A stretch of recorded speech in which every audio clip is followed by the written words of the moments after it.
strong evidence base.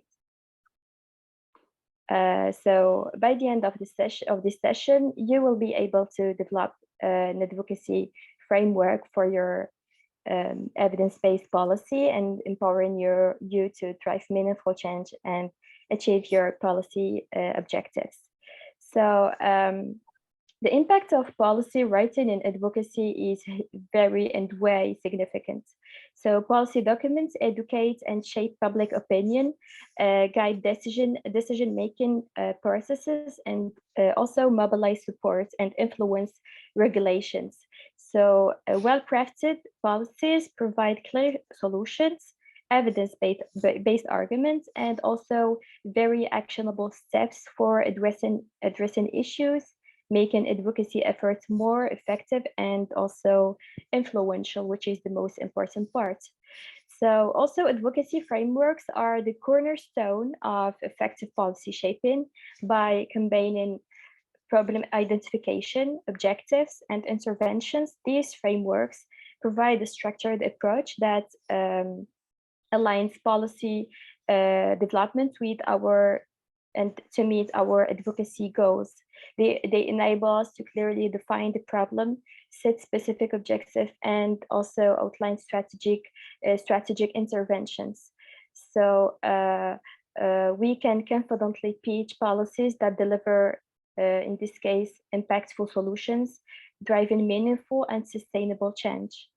Can you please, Nada, move into the next slides so we can understand the word policy and public policy and try to make the difference between them. So basically, in the world of governance, public policy serves as a vital instrument, a tool that shapes the course of action taken by organizations and individuals. So according to Oxford Dictionary, it is a course or a principle of action adopted or proposed by an organization or individuals. Encompassing plans, strategies, and action program, public policy takes various forms, such as action projects, public decisions, or national strategies implemented by governmental authorities to address emergent problems and also eventually propose solutions. At its core, public policy serves as means to achieve specific objectives and interventions. It provides a framework that basically outlines the choices made in addressing social challenges. So it is not merely a theoretical concept, but a very practical tool that guides decision-making processes and mainly drives actions. So let's now, can you please move to the other slide, Neda? I'm sorry for this not very smooth transition. Okay, so let's now understand, because we tend to get confused about policies and procedures in terms of form, but policies set the principles and strategic direction, guiding decision-making and ensuring consistency. They answer the what and the why of actions. On the other hand, procedures provide practical details, outlining specific steps to be followed in executing tasks, very specific tasks. They answer the how of actions. Together, policies and procedures create a comprehensive framework that balances strategic vision, but also the practical implementation and the promoting transparency, efficiency, and alignment with any organizational goal. Let's now move into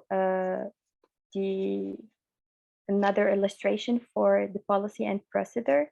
So this is basically in front of you an example that demonstrates the exact difference between a policy statement. In this case, it is about addressing sexual harassment in the workplace of X organization. So the policy statement sets, in this case, the principles and values of organization regarding sexual harassment. So it states a commitment to maintain a harassment-free environment and emphasizes the organization's dedication to fostering respect and dignity among all employees. In this case, the policy statements provide a broad overview of the organization's stance and create a foundation for addressing sexual harassment. But on the other hand, the procedure in front of you outlines the specific steps to be followed when addressing incidents of sexual harassment. So when addressing the cases of sexual harassment, the procedure focuses on the practical aspects of handling complaints and conducted investigations. The procedure also explains the process of reporting incidents, ensures confidentiality, and describes the investigation process. It also highlights the potential disciplinary actions to take into consideration and remedial measures that will be taken to address and prevent sexual harassment. Now, I think it is more clear for you, I hope. We can say that policy are the why and the what, but the procedures are the main actions to implement the big vision, the big picture. Let's move into now into more bigger picture, which is, can you please know that? Yeah, thank you. So, which is strategic thinking as part of and as core of the policy development. And now we will see the importance and the impact of it and the intersection of it to build a very effective policy. So basically, strategic thinking is very essential for policy development, bringing several key benefits. It allows policymakers first to anticipate change, to align policies with very long-term objectives, integrate approaches and optimize resources, and make very effective decisions and adaptively implement policies.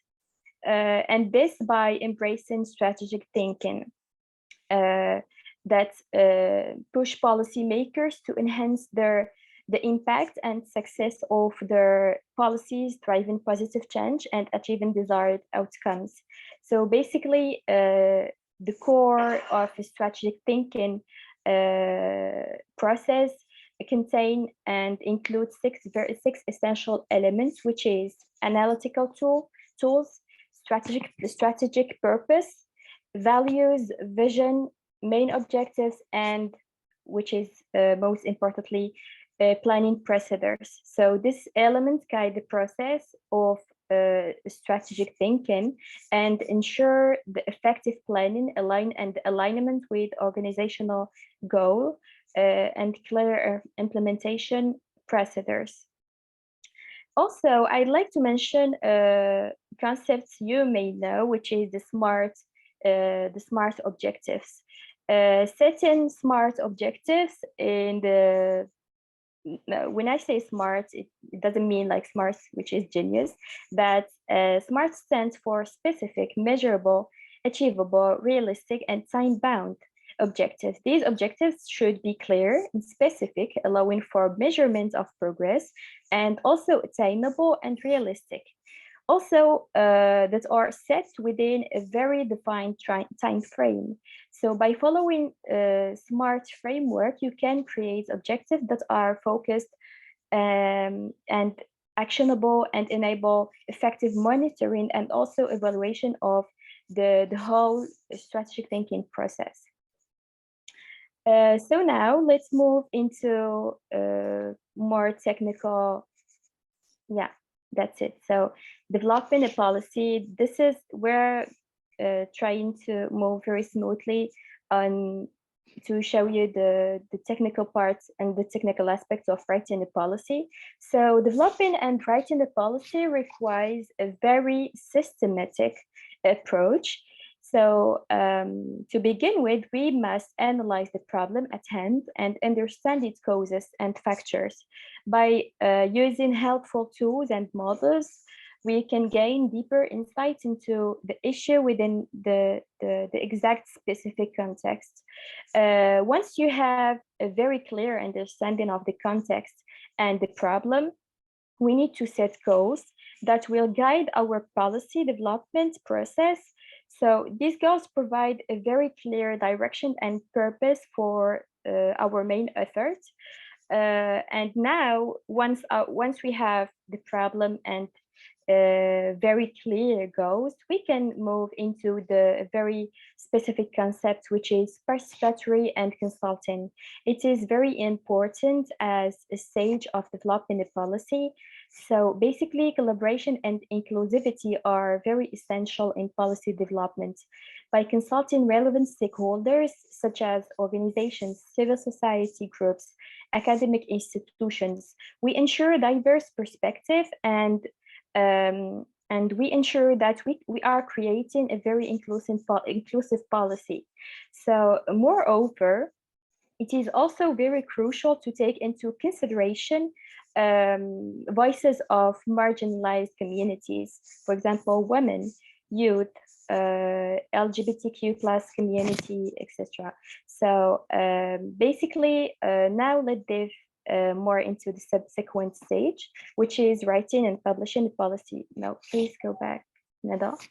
Yeah, we still have to like stages left to explain. So now with a deep understanding of the problem, very clear goals and involvement of stakeholders, we can proceed to the policy writing phase.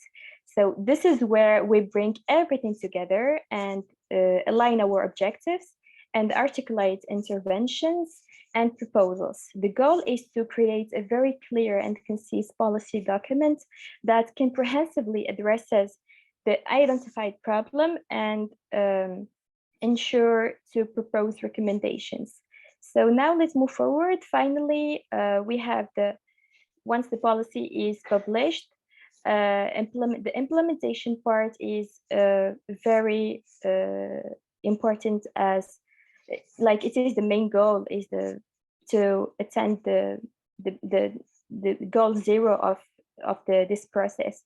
So competent unit and the ministries will execute the policy and will like following established implementing guidelines, will coordinate resources and monitor progress and make necessary adjustments along the way, which is the evaluation phase. It is very important to measure the effectiveness of the policy. We'll assess the results achieved within a very specific time frame and identifying areas for improvement and making necessary adjustments for a better implementation, but also continuous evaluation. So by following these stages, we can develop and implement and also evaluate policies in a very structured and comprehensive manner, and also in academic process. This approach is like increases the chances of creating policies that effectively addresses problem, involve diverse perspective, and bring positive change to specific communities. In this regard, I'd like to show you, like, can you, Neda, please move into next slide? Thank you. So I'd like to share with you a very like a great methodology to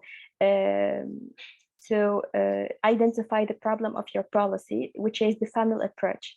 So the funnel approach involves narrowing down the scope of the issue of a problem being addressed to a specific subject that can be defined and measured. So basically, we're starting with the very general of a problem of, for example, inequality in this case, in participation in the public sphere. And after reflection and analysis, we may decide to focus on political participation.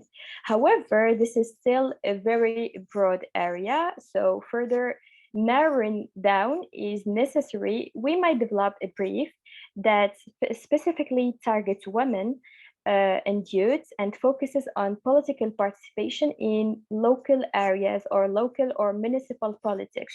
This narrowing down process allows for a more focused, specific, and targeted approach, enabling a very deeper analysis and the development of specific recommendations and interventions that address the very specific identified issue.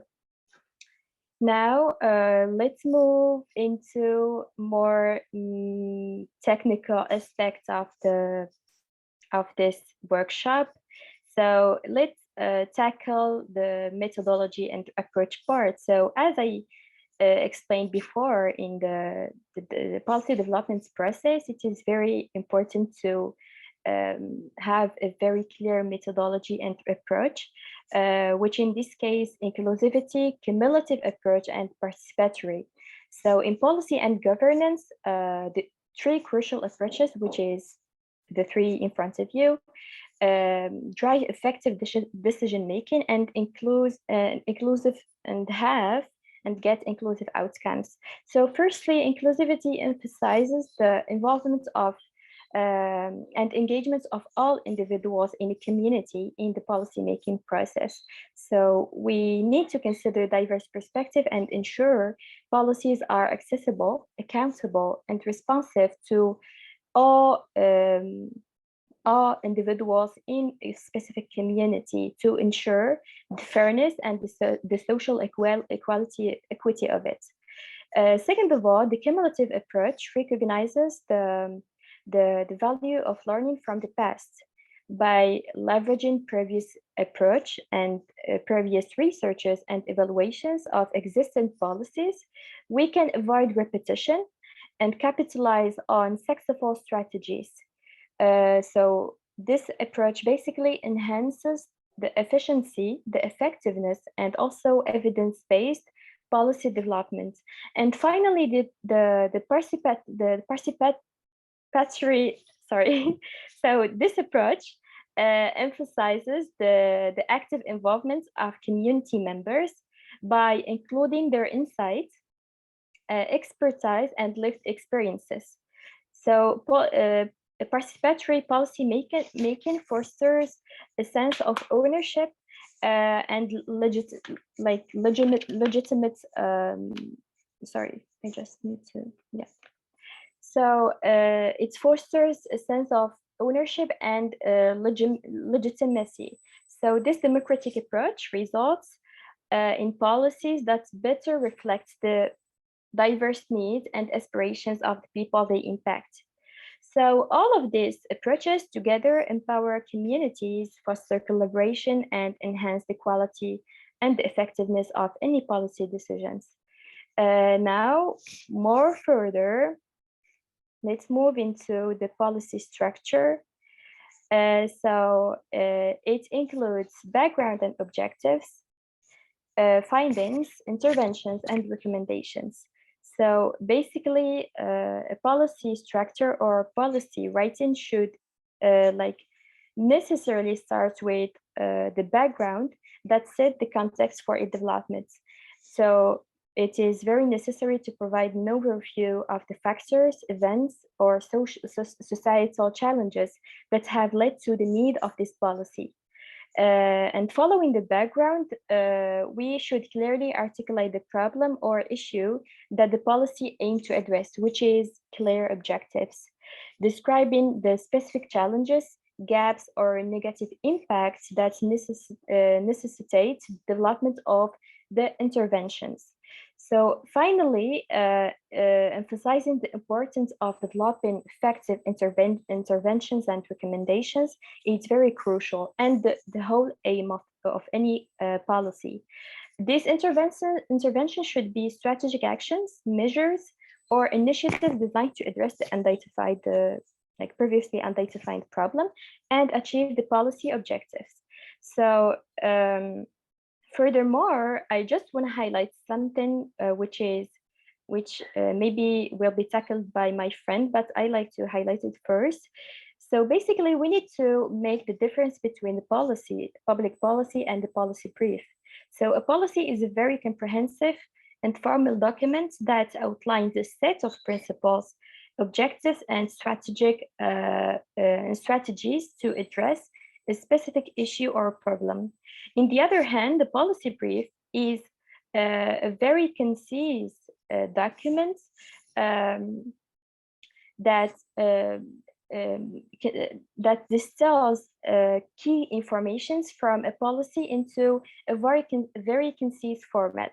It focuses on presenting the problem, context, and most importantly, the recommendations for action. So unlike a policy brief is not lengthy and does not delve into a very extensive analysis or background information. It is designed to be more focused, attractive to policymakers, and accessible while providing decision makers with specific and very actionable insight to be informed with through their decision-making processes. Now I will show you a few examples of a good structure. So here we have an example of a period poverty in Lebanon, like a research study that contains background first, methodology, which include data collection method, sampling method, ethical considerations, and also findings, and least but not least, the recommendations. So this is basically a very perfect, like ideal structure of the policy that include all the key components of a good policy. In this case, and in the same context, I'd like to invite you to check our policy briefs of our great feminists from the Young Feminist Scholarship Program. They developed great policies and with the perfect structures in very different topics. So I'd like to invite you to check it out when you have time, maybe. So now I think I talked enough. I hope my part wasn't very boring, and I'd like to give the floor to my friend and colleague Nada to dive deep inside the literature review and research parts. So yeah, thank you so much for listening. Shife, we have a question from Miss Paula Riva. She's Yeah. asking, limitations of the study would come in the beginning of the study or with the conclusions? No, basically a good limitation should be at the end, with while writing the conclusion, because it's very like you did the whole research, and it is very it is perfectly relevant to put the limitation at the end. So yeah, it's a very good approach. I just have one question. Can you see my screen? Nada, do you want me to share your screen, or because basically but you cannot see it like this? Let me check. No. Maybe you should put like full screen, not the viewer presentation. Oh well, got it. And like this, you still can see it? Not on full screen. So maybe you can click on the X to go back on the. Can you share it for me, please? Okay, wait. Because I have the notes and I cannot see them. Okay. Let me present. While the girls are taking everything together, thanks, Shife. It was really great. You were awesome. I could understand everything and it was incredible. And guys, if everyone has any doubts, you can send it in the chat, okay? I'll be sure to read it for Shife or for Nada before we finish the session, okay? Nada, the floor is yours. Hello, everyone. Thank you, Shipe, for your great work, and thank you, Haley. So, okay, you can see the screen, right? Okay, so my Shife covered the policy brief greatly. Now let's move to the literature review, which is a very fundamental part, whether you're writing a policy brief or an academic research paper. Okay, so in a simple words, a literature review is an overview of previously published work on a topic. It's a search and evaluation of the available literature in your given subject or chosen topic area.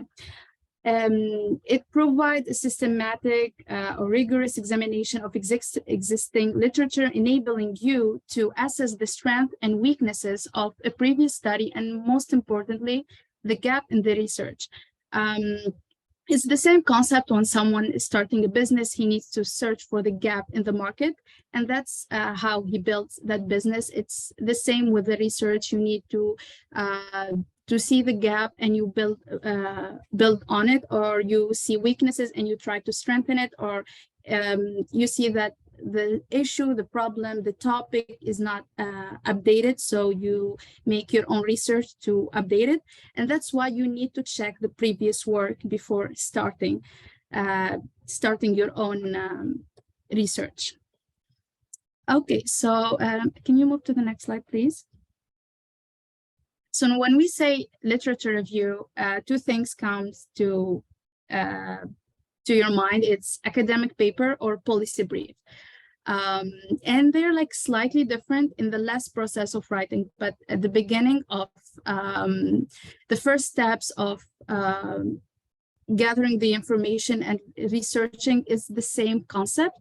Like identifying the gap and collecting hundreds of research papers, all the same. But the academic paper, the literature review for academic paper aims to contribute to a body of knowledge.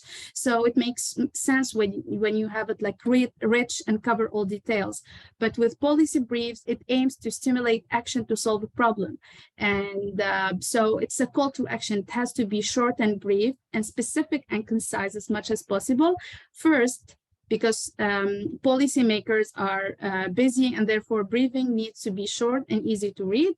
And second, because policy briefs are about the solution, not the problem. So we don't focus about the past, we focus more on the recommendation on how we can solve the problem. So the literature review for the policy brief, it should be like very short, and you can find great examples like my friend Shifa said about the feminist scholars. You can see the difference between a research paper, academic one. The literature review can take like 10 pages, and for policy brief, like the whole thing will only take 10 pages. Can you move to the next slide, please? Okay, so when we're talking about previous studies or research, we don't search them on Google. There are like educational search engines where you can find like millions of previous research papers. For example, Google Scholar, and it's one of the best, and it's the most famous one. It has approximately 200 million articles. And then we have ResearchGate. It's a platform where you make an account, and the best thing about it that you can send a message to the researcher and ask permission for him to give you the research paper, because sometimes you need to pay money. But with ResearchGate, when you make an account with your university email, you can get them for free. Also, the same goes for JSTOR. With your university email, you can get more research paper for free.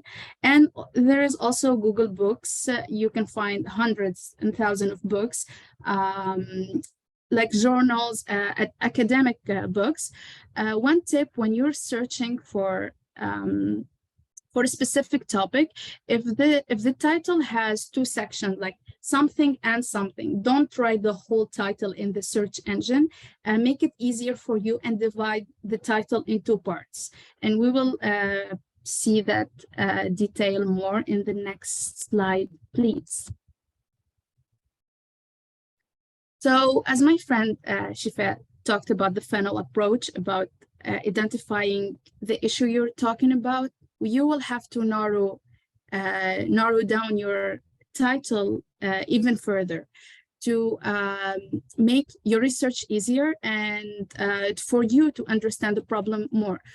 For example, one of the projects that Politics for Her is working on, we're writing a policy brief about the intersection between climate change, climate justice, and gender equality in Tunisia. So there is like four parts in the title. So when you're searching, you need to gather more information, you divide them.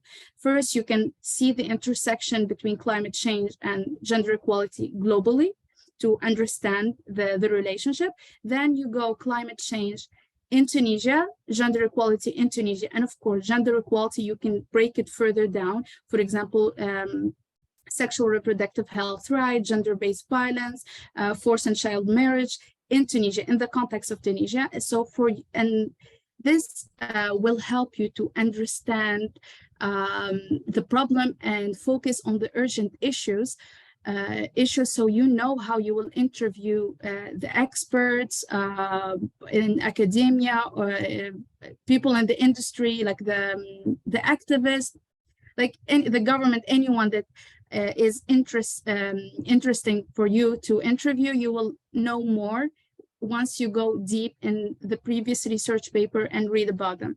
So after doing the research and finding you will find like thousands. Once you gather them, this is like a very important tip. Don't just download the research randomly. You have to make an Excel sheet and categorize everything, because organizing is key, because it can be very overwhelming when you find like 100 research paper about that topic, and it will make it harder for you to write. So categorizing them in an Excel sheet will be helpful. And one thing, when you find, let's say, a research paper that you really like, very interesting for you, you don't find it on any platform for free. You email the researcher, you cannot get it for free, and you're unable to pay for it.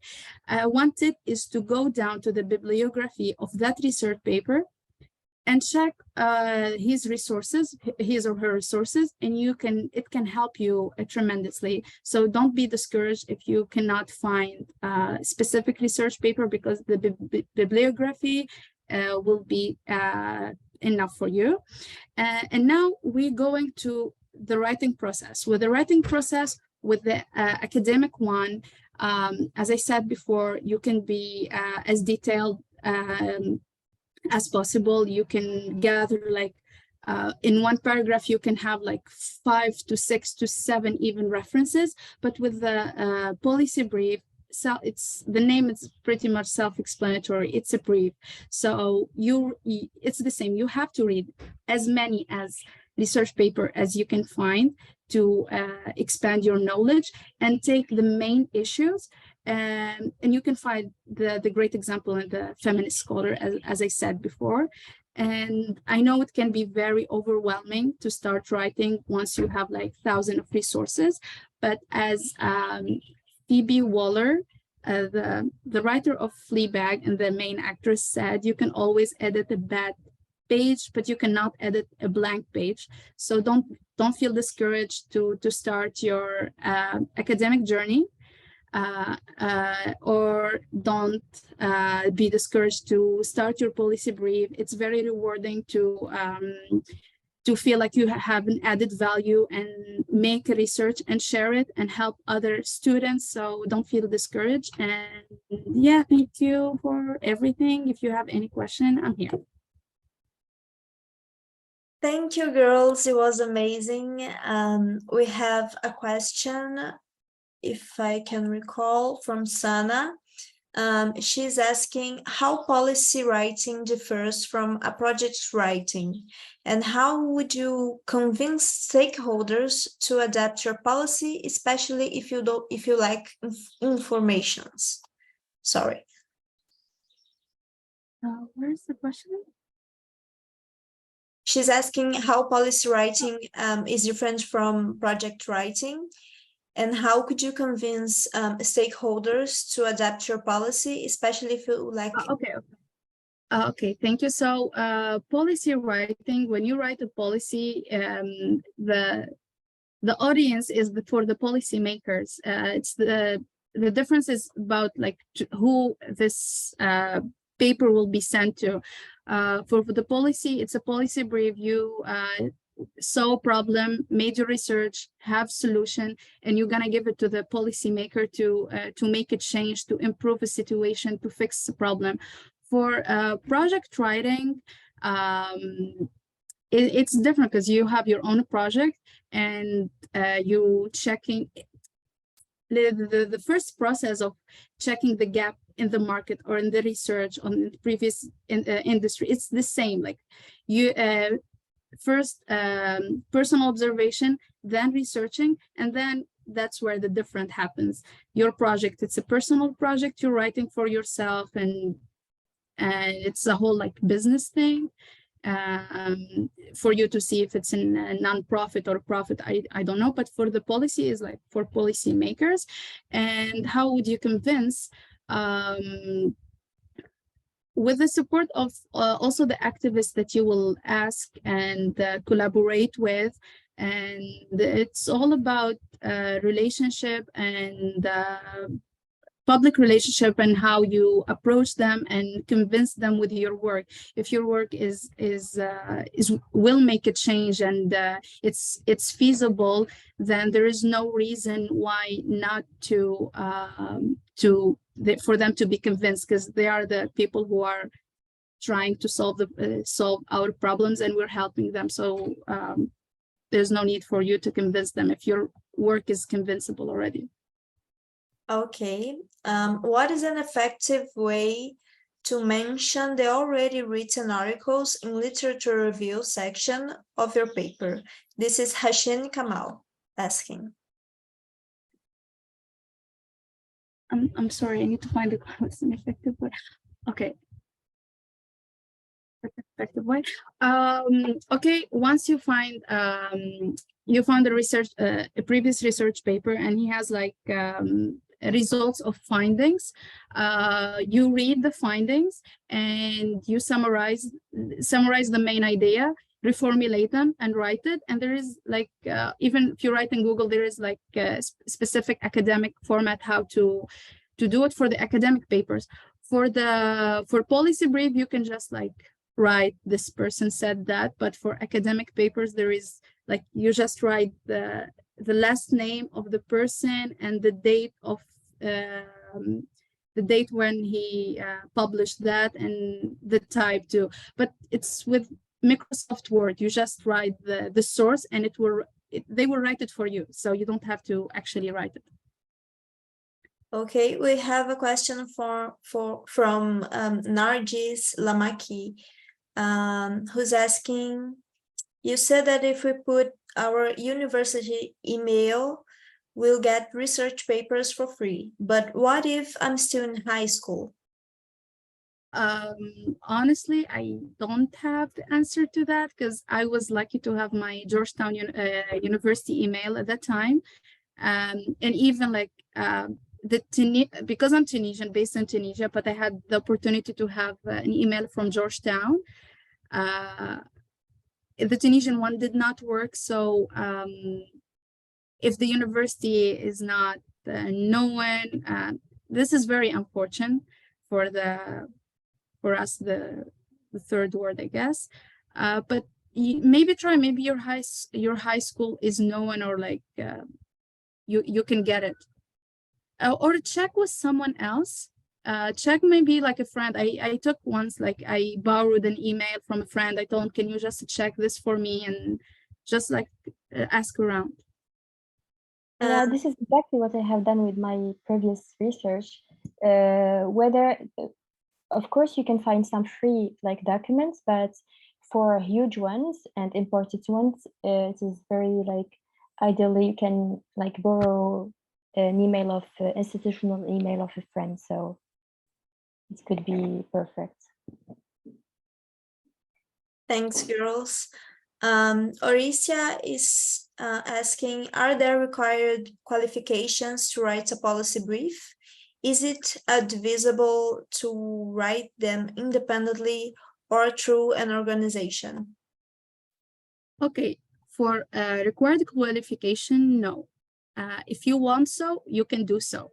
If you're passionate about something, as long as your language is clear, because one thing about policy brief, don't make it like, don't say big words. Policymakers just want something short. Okay, this is the issue, this is the problem. 1 plus 1 equal 2. So just do it in the language that you are fluent in. And I'm sorry, okay, you can do it independently, but it will be helpful through organization because they will provide you with connection with other activists, because with the policy brief, it's not only about the literature review or the research. You need to have interviews, and you need to map out evidence, and you need to collect evidence-based data. So with organization, they can help you with that type of networking and connection. So yeah. Aya is asking, can you talk about your experiences with writing and presenting policy briefs? With presenting, I still did not have the chance to present policy brief before, but with the writing, I have experience in writing the academic research papers, and the policy brief I'm doing it currently. And exactly what Shifa said and what I said, we shared our current experience and what we're doing right now. Yeah, so maybe I can add something. So basically, I haven't had the chance to present a policy brief, but within a consulting context, I had the chance to develop policies for institutions too, and also academic research. So yeah.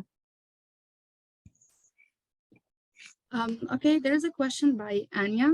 Yeah. Yeah, about from Anya Sarah about the AI. I wouldn't recommend, although I use AI in my job, I'm not against AI, it's very helpful. But when you're writing literature review, I tried every way for it to work. But you can tell that it's not you. Because with a literature review, let's say you found 6 resources for 1 paragraph. Let's say 6 resources about specific paragraph. Let's say it's about gender-based violence in Tunisia.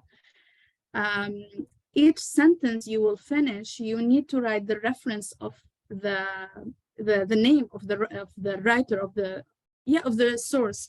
So with AI, it wouldn't be helpful. Like maybe you can take the 6 paragraphs and ask the ChatGPT to summarize them and make them a cohesive paragraph, but the ideas will be scattered, and you cannot give credit to the actual person. So I wouldn't recommend. And as I told you, it can be overwhelming. But trust me, I almost failed. I almost gave up on graduating just because I was so confused with literature review. The minute I started, I had 18.5 on 20, the best mark. And my teacher wanted me to publish my literature review.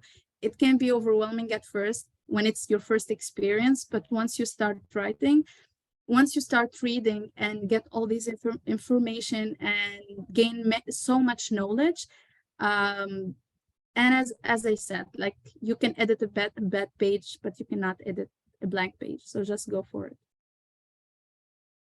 Yes, also there are software to detect AI, but also there are other AI that can humanize your work, by the way. But it's they are expensive. Yeah.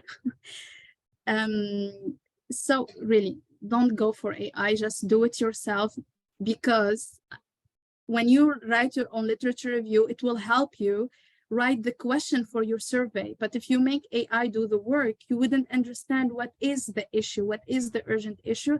that you need to focus on in the questions. So in this area, I don't recommend AI at all.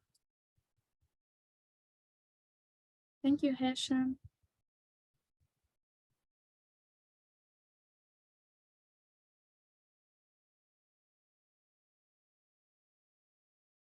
Thank you, girls. Does anyone has another question?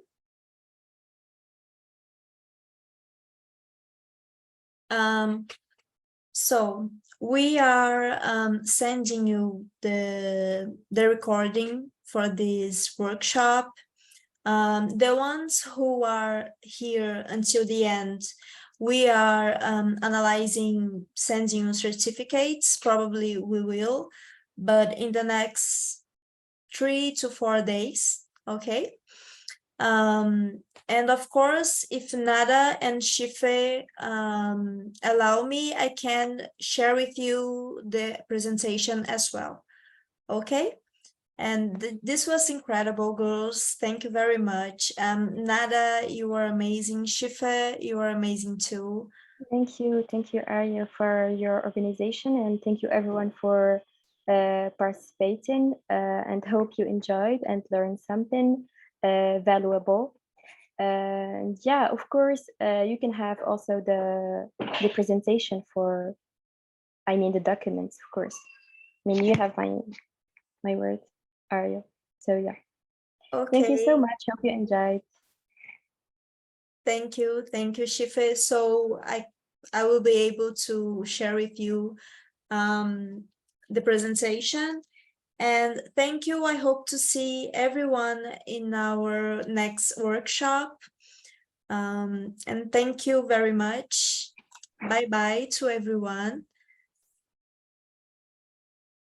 Thank you all. Bye-bye. See you soon. Bye-bye.